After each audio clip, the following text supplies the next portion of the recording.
spoke about certain security issues, but kind of balancing the priority question, conventional energy versus renewable energy. Should we still have this priority question?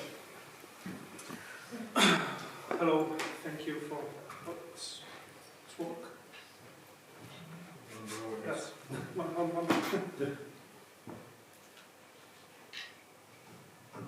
Oh, techniques.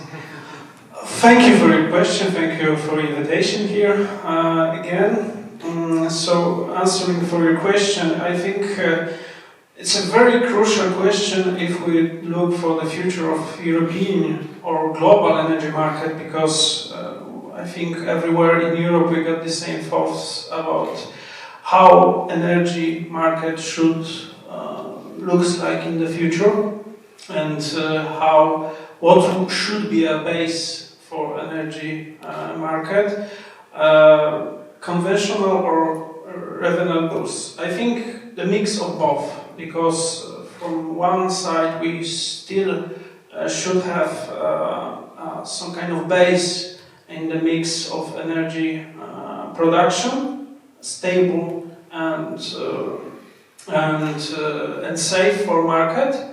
But from the other side, we have to, as we mentioned in the previous panel, we have to decentralize the whole energy sector, because it's safety not only for the climate but also for economy, for customers. Because if we can produce energy on the spot, we don't need to transfer energy for hundreds of kilometers, like in Poland.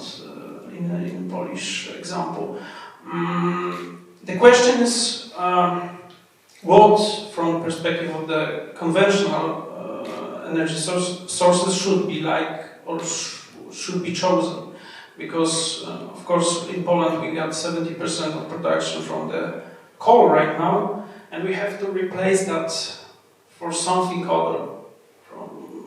To 24 of February, everybody think about the gas, natural gas, but right now, if we talk with the companies, managers in Poland, they are, okay, this investment in gas, what we plan should be finished, but the next one, nobody knows the answer, because today the energy market, the gas market is very unstable, and we have to think what should be this transfer fuel in the energy transformation process. And I think on the beginning that's enough for me.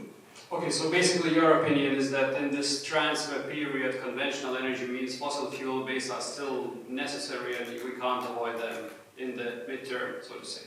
I think it's dependent about the country, because some countries can replace the fossil fuels very, very quickly. But from Polish perspective, it's very hard to manage that in the short period of time, because if you got 70% of production, energy production, which are based on the coal, on the fossil fuel, very, very fossil fuel if we compare to the others, that's very, very challenges. Because from one point of view, it's the cost of this transformation. The second one is the time, and the third question is for what? For which technology? Because in Poland we think about nuclear power plant. In Poland we think about that science mid-70s, so 50 years right now we're thinking about that, but it's still we don't have. And even if some kind of decision will be made very, very quickly, the construction and the whole process of permits and so on will take 15 years, I think, at least. So that's a question. If we thinking about the transformation, energy transformation, we have to hurry up, because that's the thing is the cost, the European goals, that's the one question. But the second, the other thing is our energy power plant in Poland was built in 1780s. So the lifetime of this power generator system is going to end naturally. So if we think about to maintain this current power generator facilities, you have to spend much more money than I think in the new investigation. Okay, thank you. Mr. Piotr, would you basically agree that at the moment the focus and the energy seems to go into the direction of looking for the resources, for the coal, import areas, import countries to substitute the non-existing import anymore, and phasing out coal is not a timely question, even though we have heard from the participants and from Giedrius and from other speakers that basically building up huge wind parks, it may take up to 4 years with the legislation barriers, but without the legislation barriers, 2 years and off we go. Thank you for this question. Maybe one reflection before I answer. And it's partially connected with the answer for this question. Even the way how we talk about the energy transformation today shows one thing. And it's from the perspective how our minds works. We talk the way that is the traditional energy production or the renewables. We talk about the centralized system or decentralized system. This discussion is due in the atmosphere. There's something have to replace something others, like some kind of fight within all the new ones. Doesn't matter about the names, but in the atmosphere of fighting. Maybe it's a problem that we talked for many years. That kind of presentation which was run just before. I saw the slides about the decentralized system and centralized system as a conception, as a solution for something many times. And we still discuss. It's difficult to go to the moment when we started to do something to solve these problems. And this reflection comes to me when I watched this presentation, and I decided to say it at the beginning, that maybe we should change the narration. There is nothing to fight. There is the finding, looking for the solution. Of course, behind this confrontation is the parties. You know this. In Poland, we discussed about the coal miners sometimes ago, because now we have the problem with the coal. Or say, we need to import it. But sometimes ago we have the big discussion, renewables of the coal power plants and something like that. These elements not support the transformation. And of course, this game in the different participants is played in every country, for the European Union level too.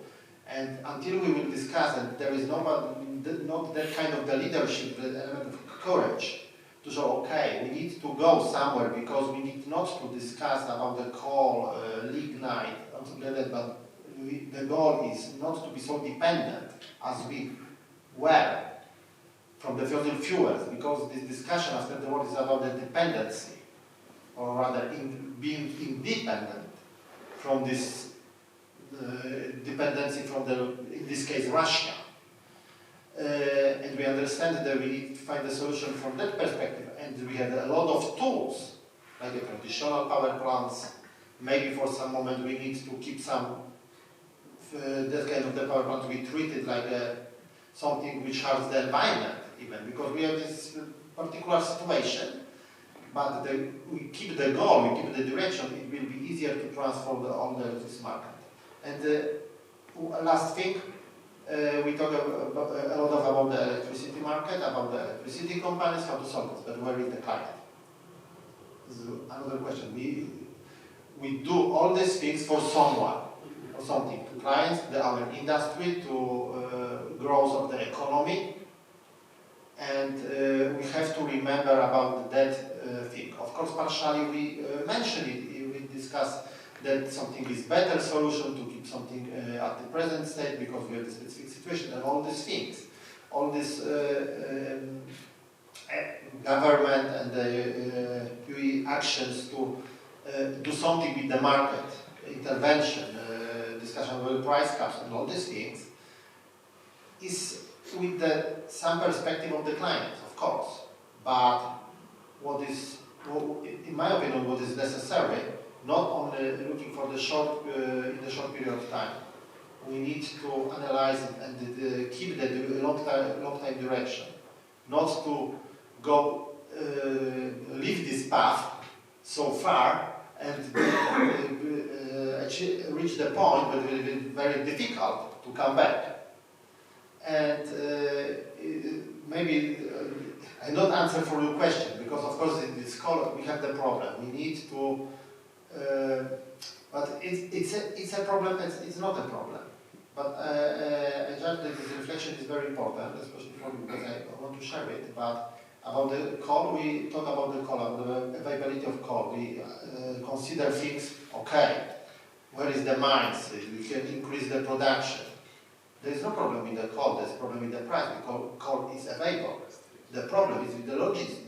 We don't talk about the logistics. The problem is the harbors and how to transport the coal from the harbors to the power plants. Because if you want to have this ship on the Baltic Sea with the coal, it's not a problem. Of course, we have the present situation with the prices, but especially name it, not the problem, it's the present situation. Because something happens, someone decides, this is the political decision that we delete the very important supplier on the world. That's a Russia. And here it's a situation between the supply and demand. But as I said, it's not a problem with the availability of the coal. It's a different problem. Of course, very important problem. We need to rebuild not only the energy market, energy infrastructure. In the Polish case, logistics infrastructure. Because we are not prepared, there is no reason to be prepared to transport the coal from the sea to the, let's say, some kind of the, how to say in English, the origin of the coal, to the, I want to say Lower Silesia, but the Higher Silesia, because I come from Lower Silesia.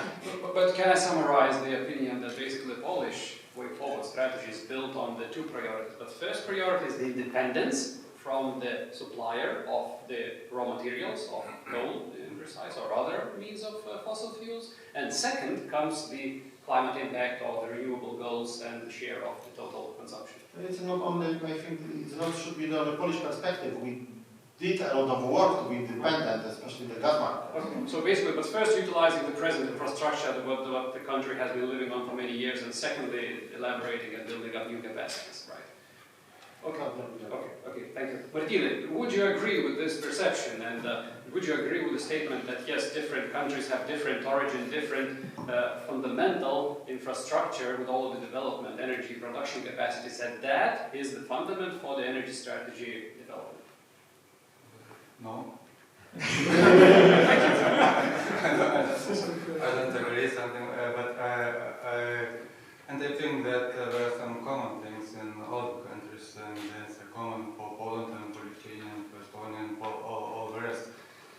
So we had, some time ago, we had only one reason to replace fossil fuel to renewables, just the climate. So it was just a question about the climate. Now we have much more reasons to do that. We have price. So every additional investment into new wind or solar power plant, or battery, or biomass plant, or replacement of coal by heat pump or whatever, it reduces the cost for consumers. It increases economy situation for business in the country. That also increases economy for countries, increases added value created in the country when all investments replacing import of fossil fuel to the country. That also increases security. So and the last one, but not least, is we don't pay money to aggressors. So the more we invest into renewable energy, the better it is for everybody, in Europe at least. And the faster we do, the better we have situation. It's not just a question to. It's just the most difficult question is just to what to do with investment into the fossil fuel, which we still need. For example, now we're investing in FSRU facility. We're investing in some natural gas pipelines. We're investing in some reserve power plants in Poland, for example, and in some times it's inevitable. So we must do that.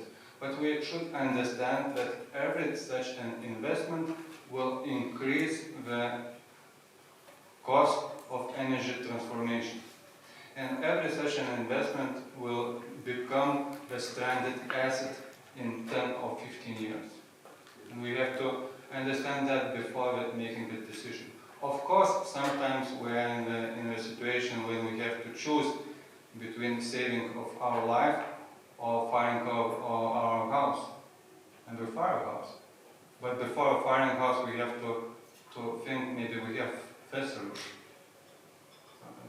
Okay, thank you, Martynas. Robert, seems we have a bit of a legislation issue, because from one side there is the European Union with the clearly set goals, so what we should achieve, what we should deliver, expectations towards the countries, but countries obviously have their own way of doing things. And should we rather go, instead of following the European Union policy guidelines, common principles, rather move into some regional goal settings? So, for example, countries which are more linked together, having a more similar background with installed capacities, with the consumption patterns, build up their own strategies long term and see how they can benefit altogether from that. Well, generally there is no, I guess I'm correct, generally there is no conflict between these two concepts. I mean, the general European Energy Union, even in its basic principles, basic descriptions, it entails national energy system development strategies, essentially. So which automatically means that the overall energy union is comprised of national strategies of every union member, at least in theory. So definitely we can and should do that. I mean, we are naturally very similar in all Baltic countries. Poland, by its energy mix, is of course a bit different historically. We are way more similar, let's say, to Sweden than to Poland in this sense, in the energy mix at the moment, at least. So definitely, but I mean, our geopolitical interests are very much aligned. So definitely that should be the case. I mean, we have seen on the European Union level, a lot of divergences. For example, Germany had a lot of nuclear power plants, then they just by political decision decided to scrap it all. On the other hand, France had nuclear power plants and still has a lot of nuclear power plants. And what is happening now that France is supplying Germany with electricity from its nuclear power plants. Because Germany scrapped everything and now they finally found that, I mean, hello, we have nothing. So, or not enough of renewables. So I mean, as you all have told, we should be realistic. I mean, on the one hand, obviously, renewables are the future. I mean, renewables are independence, are technological development. It's all about that. But on the other hand, I mean, we should not kill our economy here and now. So this is the biggest kind of paradox in this situation. And I have actually read several reports which actually suggest that due to the economic development, technological development, etc., newly arrived energy sources actually do not change or exchange the existing energy sources, but they supplement them. They essentially go on top. Essentially, so it looks like that essentially we still will have oil, coal, gas, but we'll have a lot of renewables on top because we will just need a lot more electricity. Okay, so that basically comes in line with our colleagues from Poland position that it all matters and there is no major and quick shift towards the renewables. But at the same time, there's also looking, and coming back to the Polish example, seems that during the year 22, the price on the average in North Pool was roughly 25% lower during the year 22 as an average compared to Lithuania, and roughly 30% lower to Germany.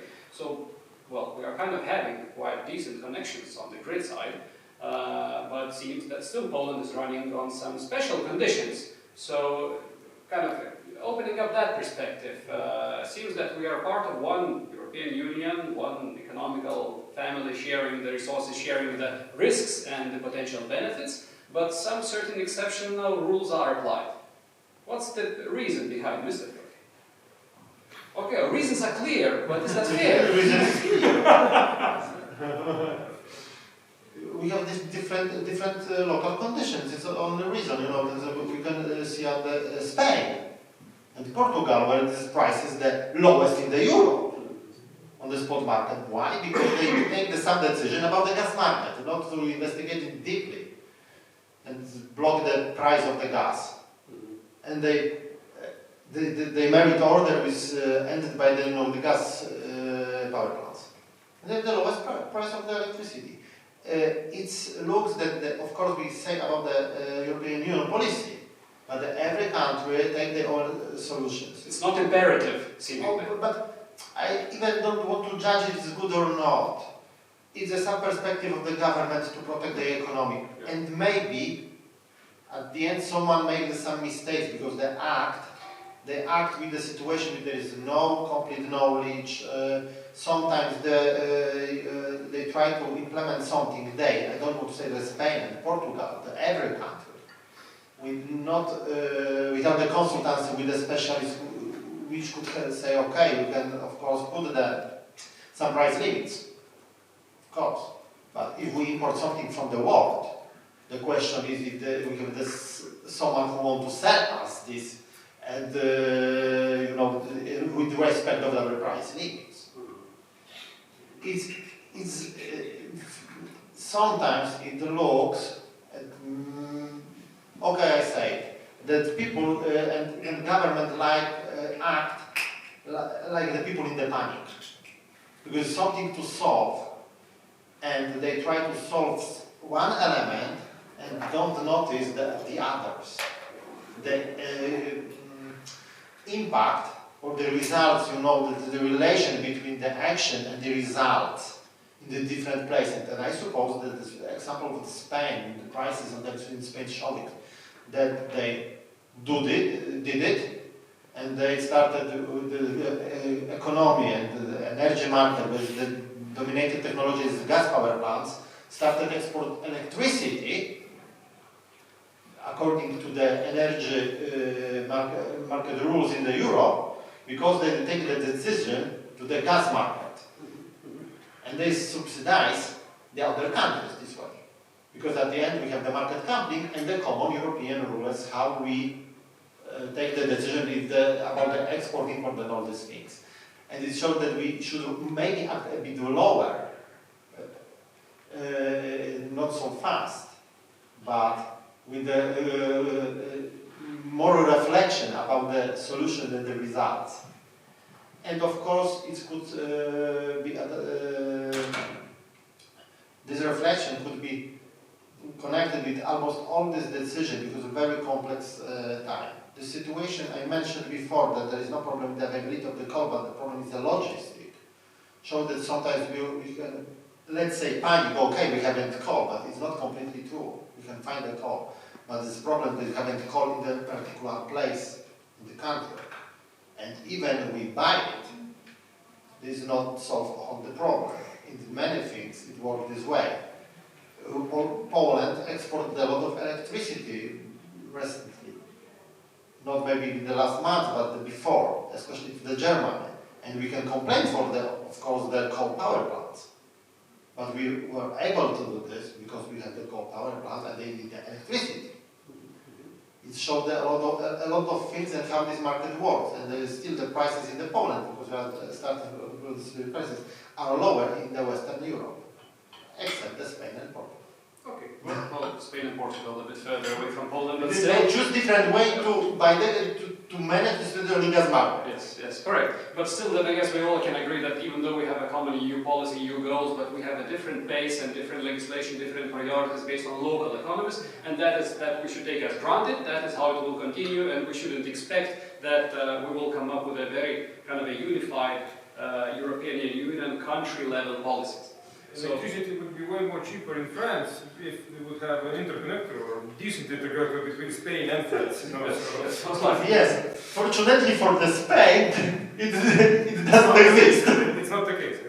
but I would say that we have some good examples. So Mr. Aavo, so West Energia has been the major Baltic producer of electricity from the fossil fuels on the oil shale. Now West Energia has moved towards the renewable company, and now it's the biggest Baltic renewable company. What's the success factor? How come the shift happened? And kind of taking this Polish example seems that, hey, we should be running on oil shale further on, happily ever after, but it seems that we are making the shift. Yeah, hi everybody. That's a really good question. I don't know where to start because, you know, Estonia has been using oil shale already more than 100 years, but maybe I will skip for first 80 years. Yeah, but matter of truth is that yes, Estonian power production has been based on oil shale, on fossils. Until 2019, Estonia was the exporter of power. So the Estonian group produced around 10 terawatt-hours of electricity annually. But yes, after 2019, everything changed. But matter of truth is that actually the group has experience in renewables already since 2002. So that when it was a time when first wind turbines were built in Estonia. So we just celebrated 20th anniversary in Estonia. But still, and the last ones, you know, and then everything to my mind happened kind of randomly. So that one park happened here, another there, and then until 2013, it was the time when the last wind park was constructed in Estonia. But this was until say 2015, or was it the 16? You know, renewables was just a part of power production in many ways. I mean, by how the company was managed, so it was just a part of power production and so on and so forth. And in 2015 or 16, actually, it was decided that renewables will be one of the cornerstone or strategic key areas for a group, and it was physically also separated from to subsidiary. At that time, it was not named Enefit Green, but nevertheless. So all the assets were covered to one company. It had a separate focus, separate goals, and back in 2017 we started to revise with our long-term, or Enefit Green's long-term roadmap, and at that time we saw that actually Estonia is not enough for us. So in order to really, we saw a great potential for renewables in the future. We decided also to go out from Estonia, but of course it was logic to go to those countries where your parent company was already presented before with Salesforce and all the know-how. So that was a start, and yeah, during the last now 5 years, Enefit Green by figures, you know, our EBITDA, I think in 2017 was maybe 30 million euros.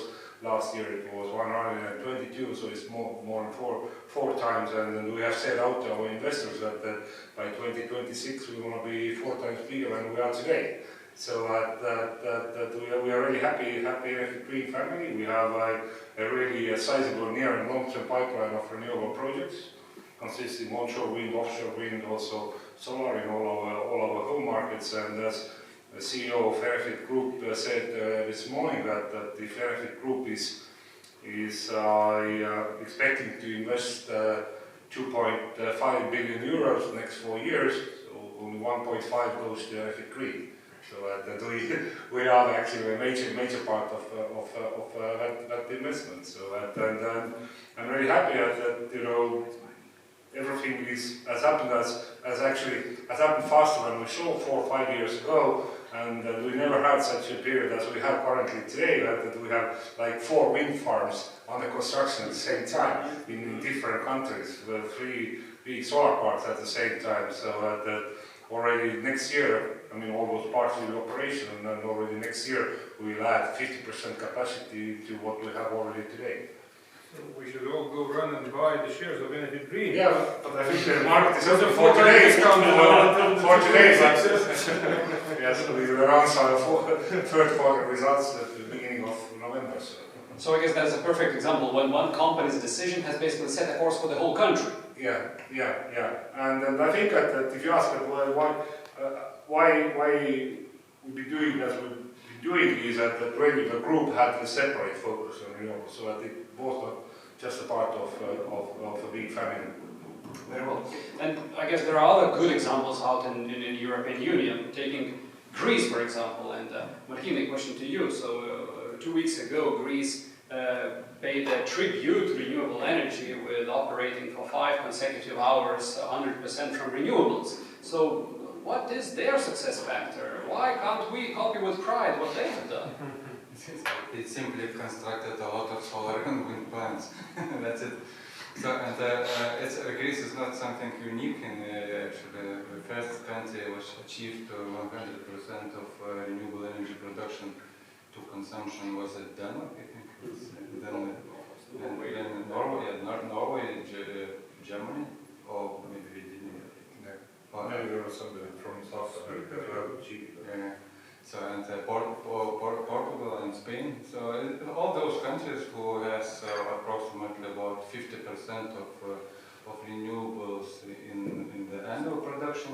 So they normally have about from time to time we have 100 coverage of consumption by renewables. Well, Lithuania don't have that because we still have only 21% of consumption produced by renewable energy, covered by production of renewable energy. So, and why we have not so low numbers, especially comparing with our possibilities and opportunities in Lithuania. Well, it's difficult to answer, but first of all, we spent a lot of time in not usable way after 2012, after our referendum. We have 4 or 5 years period where we didn't invest neither to nuclear, neither to renewables. We just discussed what is better, how to combine, what should we invest a lot in renewables or not, or maybe to calculate better option for nuclear, and we just spent the time and we didn't invest at all. And we lost that 5 years. Then only in 2017, 2018, the political will to achieve 100% renewable occur in Lithuania.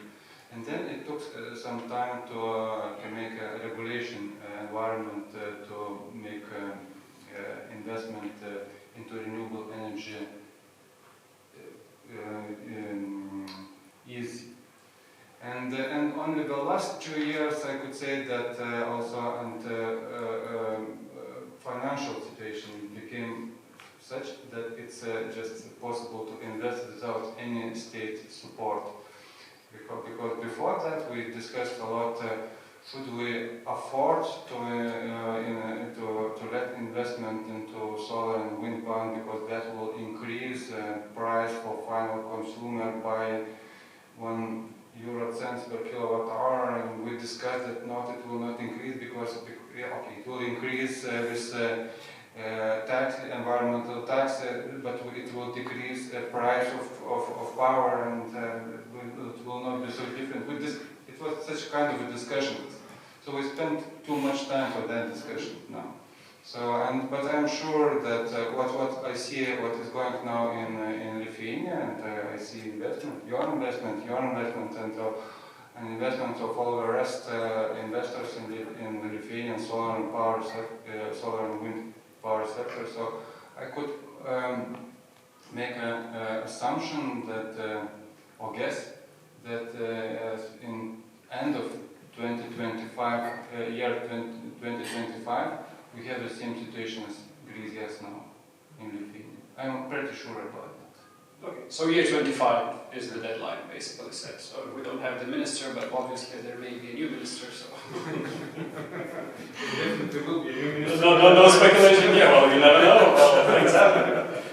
Okay, very well. But turning a bit to the other side, and we all agree, I guess, that gas has been the root of most of the evil around us, and at the same time the possibility, right, to also save us at least in the midterm. So my question is, what is really the role of the gas grid? Still supplying us the gas, or perhaps some alternative method?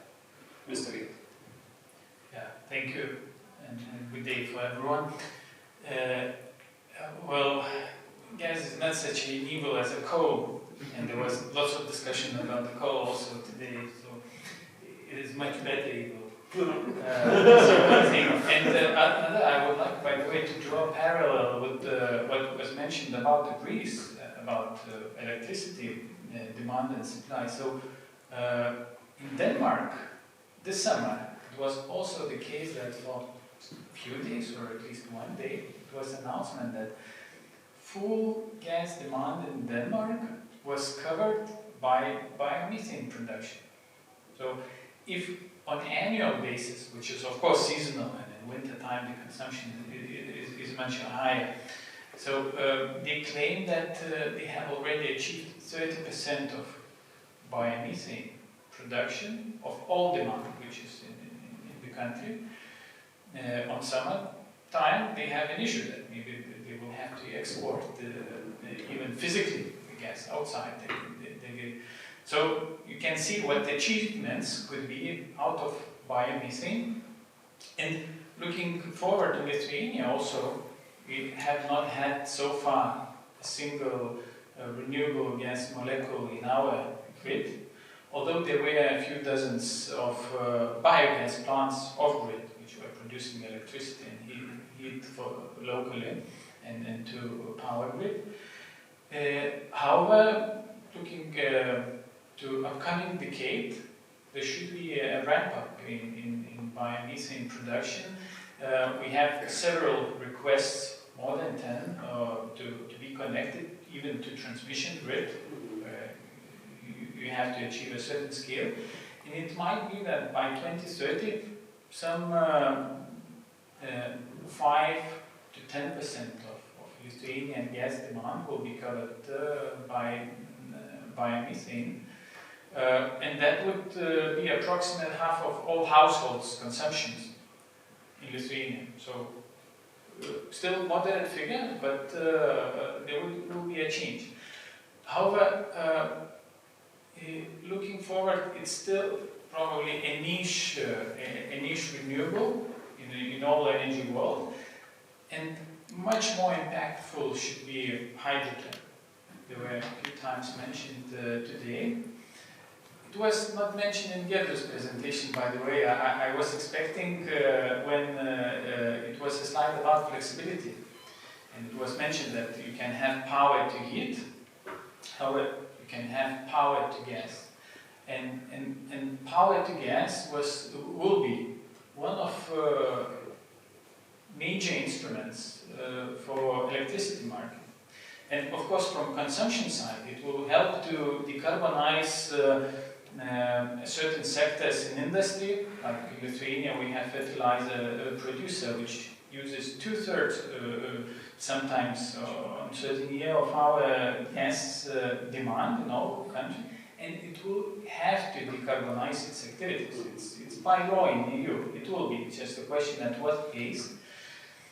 And one of the best options, it seems, that to decarbonize it will be to get this green hydrogen, so produced from water, not power, but using power. Well, it will require lots of energy from one side, but from other side, it will be a big consumer for power sector. And being a big consumer for power sector, it will help to manage overall energy system through demand side response, because you can ramp up and ramp down electrolyzers. One thing, it will help to stabilize prices in energy sector. It could help also to develop wind and solar park in a more efficient manner, because when grid connection is your bottleneck, in terms of or availability or the prices, because it could cost you a lot to get these additional megawatts. So you can have either batteries, which are pretty costly and for only very small temporal choice, or you can install electrolyzers apart from power to heat, which could be also available locally, but on moderate scale. But electrolyzers, they could be an asset for you, acting in power, both in power market as flexibility provider, and also by using your over-grid capacity generation to bring to hydrogen markets. And looking to Lithuanian case, what is ongoing right now, there was some study on national scale to get the foundation for the roadmap. In the rest part of this year, there should be a draft of roadmap be prepared, the national roadmap. It will be a time for studies and analysis, so what has to be done in various sectors. From grid perspective, we are looking with our fellow other TSOs to have a regional network developed, not in this decade, but in the forthcoming decade, which could be also an instrument for the market development, because if there will be a mismatch between supply and demand in Lithuania, and of course there will be a certain part, more renewables and less consumption and so on, or our fertilizer producer needs more hydrogen than it produced locally, you can use this grid with storages somewhere nearby, maybe in other countries, like in gas sector we have a nice example. In Latvia we have storage which is covers full needs of storage for 4 countries basically. So the same could be with hydrogen market, and it will provide a very big flexibility for all renewable developments. So maybe at some point of time in Enefit Green or in other companies there will be a department for electrolyzers, and maybe at some point of time there will be a separate companies established which will run the business of electrolyzers. And now it's the right time to catch this chance to be the first ones who will develop know-how and later on could ramp up quickly with the megawatts when there will be a real business case. Very well, so I guess there is no doubt on the role of the hydrogen in the future energy strategy. So I guess it's only again a question of how long will discussions take and when we will start putting that into action. It has been already mentioned that we should look into the interest of the customer, of the actual consumer as well. Mr. Piotr, I think you have mentioned that. And I would like Mr. Aavo, so how do you see the role of the actual consumer? So we obviously see that there is a role of the policymakers, of the developer itself, and the consumer. Apart from consuming, what is their role in renewable energy development system? Yeah, I think I would answer it in 3 perspectives. First of all the consumers can be producers. That's the easiest way. Both private consumers as well as the businesses. But secondly, I think that as we are true believers in electrification, and has been mentioned many times also during today that it is certainly a future, and there is a lot of potential hidden in electrification in the future. So that actually the customer's willingness to go for electrification in order to lower cost for businesses or livings. So that actually that leads to more electricity, more power, and certainly will be produced from renewables in the future. And last but not least, this is already happening today, is that we see that the customers, both consumers as well as the businesses, are ready to sign long-term power purchase agreements, which was not there like 2 years ago. And as Mr. Sutter showed, that at the group level we have already signed like 15 terawatt-hours of PPAs, and it's we all know that the Baltic countries, we do not have like a dominant consumers in terms of that we signed a corporate PPA with I don't know, some data centers or something like that. So there are tens of thousands of customers or more, even more, who are behind that. So that this is I think something which has come to stay and to stay also in the future. So that I think that in those three perspectives, the customers can benefit also in renewables as well. So I guess this decentralization principle is moving in that direction, and Yeah. customers involved even in the development decision, not only. Of course, because for us as a developers, I mean, just investing like 1.5 billion euros, it is not pure. I mean, and making investment for 30 years, like lifetime of wind park. I mean, you don't make it just purely against the merchant or a power market pricing, because you never know what our power price is in 30 years, or even know what our price is in 5 or even 10 years. So that I think that this is a win-win situation for consumers in order to fix their costs, hopefully, and to feed safe, and for developers in order to secure part of their revenues in order to finance the development. So and we as a company, we always and for every large-scale production investment or unit investment, we fix certain amount before we make investment decisions. So not vice versa. So New business model. New business model. Yes. But what we have started to see is that Estonia, Latvia, and Lithuania, we have different price zones that actually taking into account the offshore in the future. That I think that just those three small price zones would be an obstacle in the future. So that certainly those countries, the price zones should be kind of put together to have one pricing zone. So that once you have like one offshore wind farm with annual production 4 terawatt hours, so you cannot put it to Estonia or to Latvia or Lithuania purely. So that you have to take as a Baltic approach or Baltic view. So it's better interconnector between Latvia and Estonia. Yes, this is of course one opportunity. Definitely. Okay, Martynas, you have Just one remark. In the future, what I can forecast that prices during the day, power prices, will change very much compared to what we have now. So during the sunny days, in the middle of the day, we have very low prices, and in the evening we will have again high prices.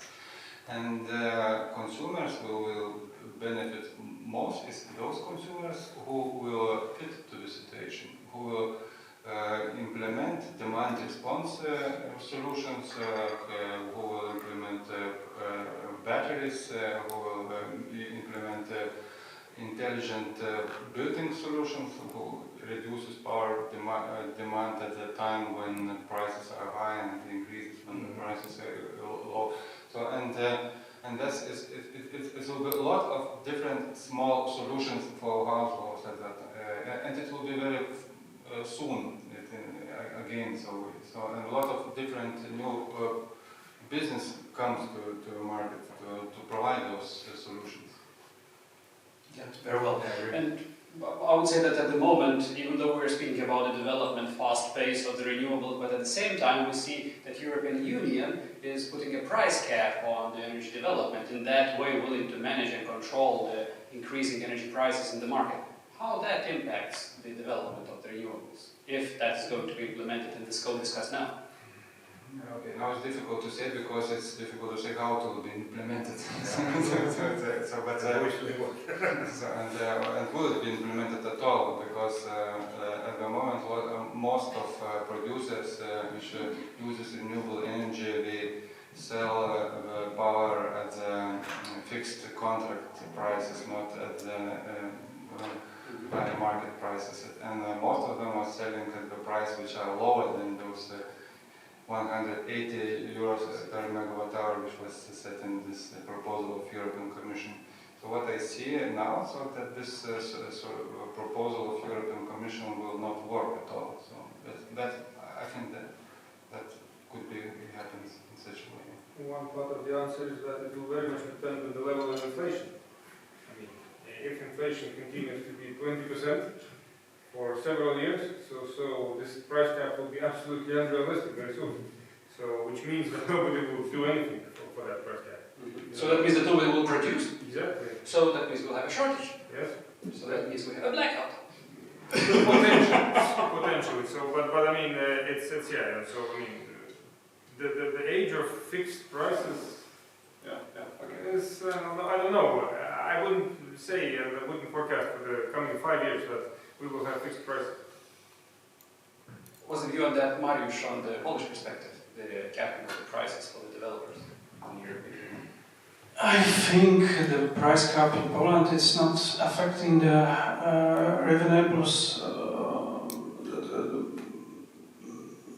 going up because we got a lot of internal blocking legislature to developing of, for example, land, wind farms, so on. From 2015, there is a regulation that block development of almost block development of the wind farm on the land, and I think the price cap right now will not affect a lot of in the Polish perspective because we don't have this kind of experience like in Western countries, and we still have to take part in this race in the future.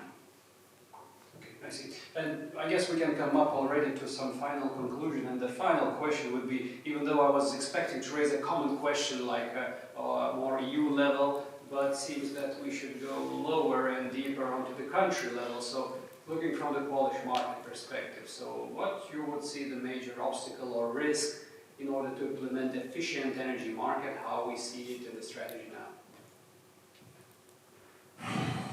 I'm not expert, maybe it's a better...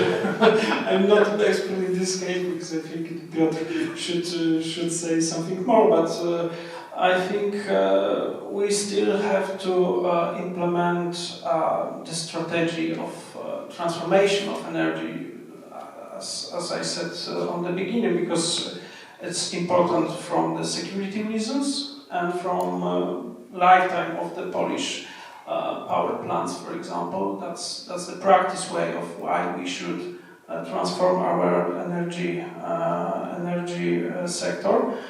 And I think the question is, it's dependent about the countries because we got a different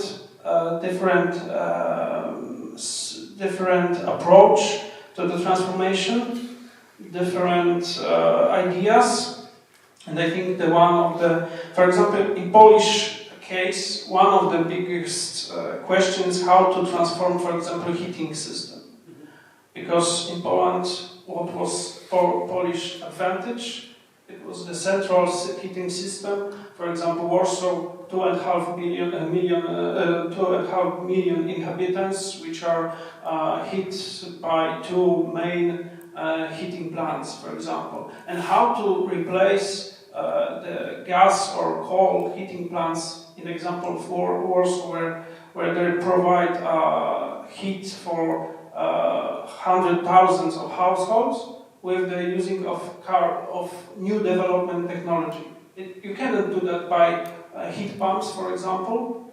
You can rely on the gas, but in this situation like we have today, the gas is not a solution. The hydrogen, maybe in the future, but we have to find a solution what will work right now or in the next 5 years, not in 50 years, for example. Okay, very well. Mr. Piotr, what would you add on the risks for Poland strategy to be executed?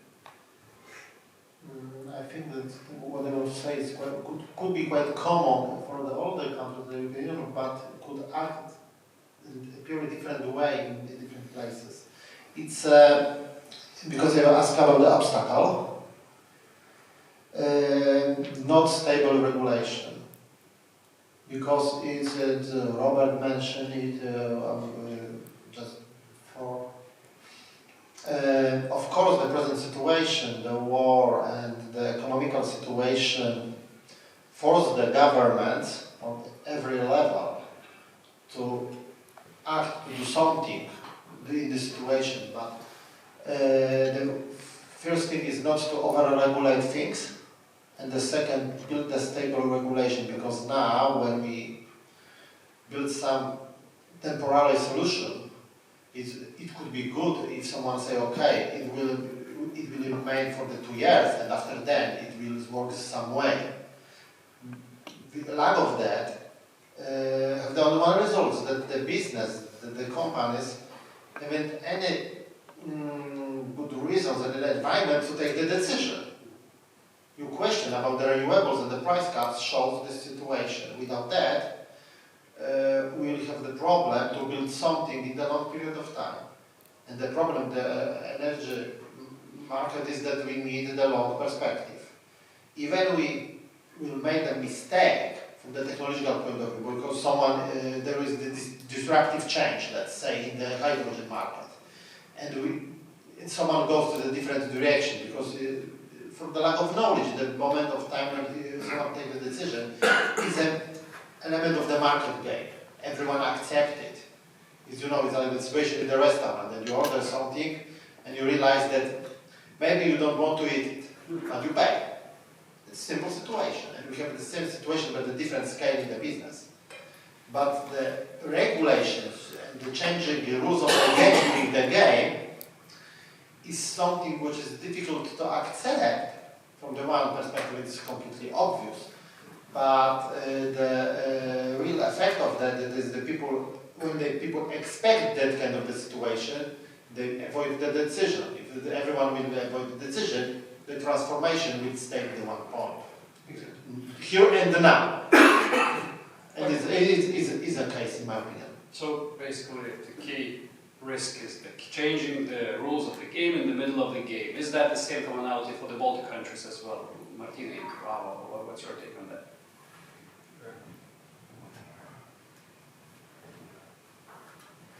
Sometimes we have to change. Adapting to situation. Adopt the situation, yes. And now we have a situation where we have to change some rules. So talking about the general impact of EU regulation, and so it's really necessary EU regulation, and I just especially for such small countries like Lithuania or Estonia. So if we go, every small country is left for own decisions how to solve the war situation, for example. So we have a problem there. So some proposals of European Commission are really good. For example, Repower EU regulation. So it's this go-to zones for wind and solar power plants. So it's fast permitting requirements to implement fast permitting requirements for some zones in every country. That's actually a copy of German solutions, and that's really fit for all those countries. It's very important for Poland, as far as I know, with environmental impact assessment regulation for wind power, and in Estonia and Lithuania. So for us, it will be very necessary. Just we have to implement it. Maybe I absolutely agree with you. And maybe second thing is that for us as a company, we are from Finland to Poland. We have our activities. The thing is that we don't kind of prioritize which is the most important market for us. So we invest to places where we can see that the investments are waiting for. So that the capital is going to those countries. So that one thing is legislative framework and transparency, but I would also stress that also showing and proving through activities the willingness really to aim a target, so that all the countries have shown the targets for 2030, even 2050, but what are the real actions, and just to prove it, that they are not just remaining as a slogan, so which is very important. So I think that sometimes we tend to forget that the 2030 is not tomorrow, it's actually today. I mean, if we're saying about energy business, I mean, 8 years is, no, it's maybe 7 years already. It's nothing. It's really nothing to be honest. So I would say transparency is also very important. Lack of pay. Usually, brings complacency. Yeah. So, you know, when you have enough level of pain, the change comes very quickly usually. so, you know, lack of pain is the biggest enemy of change. So I wouldn't like to summarize our discussion on the wish to have more pain, so I don't think that would be a good summary, but obviously pain helps to deliver ahead of time and be faster and more sharper in decisions, obviously. So, dear gentlemen, much appreciated discussion. I guess what's the learning point is that there is no one single answer how we will continue. So, the outcome perhaps is that the discussions must take place, but they have to be fast and efficient in order to come up to decisions and in order to come up to actions. So let's do some action and let's change this industry.